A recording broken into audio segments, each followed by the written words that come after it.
John 18th, Acts chapter 12, verses 1 to 23. Now about that time Herod the king stretched forth his hands to vex certain of the church, and he killed James the brother of John with the sword. And because he saw it pleased the Jews, he proceeded further to take Peter also. Then were the days of unleavened bread, and when he had apprehended him, he put him in prison, and delivered him to 4 quaternions of soldiers to keep him, intending after Easter to bring him forth to the people. Peter therefore was kept in prison, but prayer was made without ceasing of the church unto God for him. And when Herod would have brought him forth the same night, Peter was sleeping between two soldiers, bound with two chains.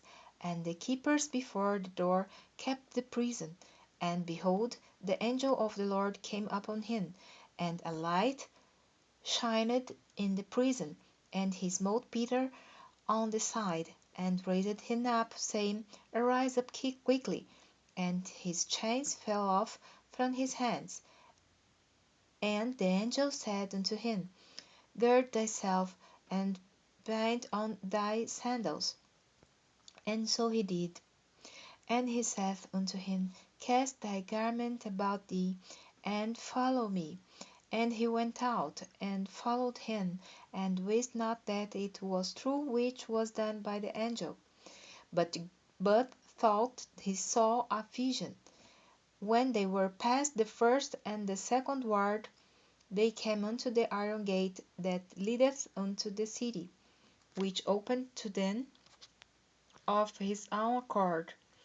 And they went out, and passed on through one street, and forthwith the angel departed from him. And when Peter was come to himself, he said, Now I know of a surety that the Lord hath sent his angel, and hath delivered me out of the hand of Herod, and from all the expectation of the people of the Jews.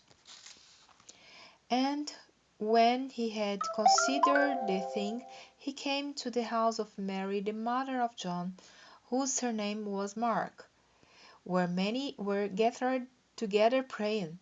And as Peter knocked at the door of the gate, a damsel came to hearken, named Rhoda.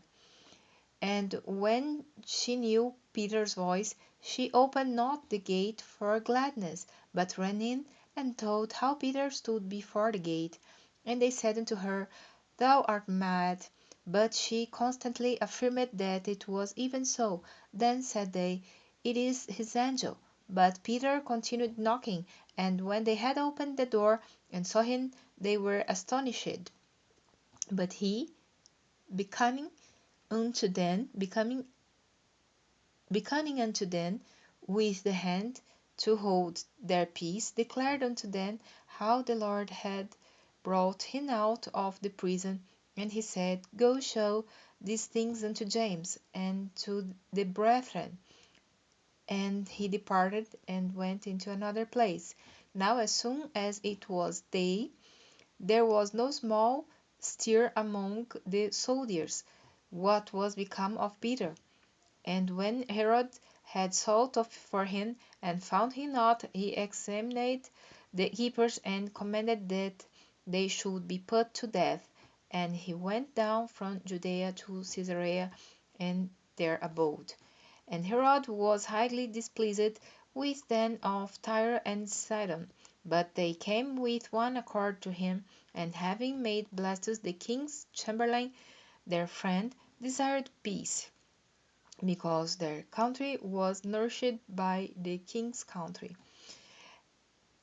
And upon a set day Herod, arrayed in royal apparel, sat upon his throne, and made an oration unto them. And the people gave a shout, saying, It is the voice of a God, and not of a man. And immediately the angel of the Lord smote him, because he gave not God the glory, and he was eaten of worms, and gave up the ghost.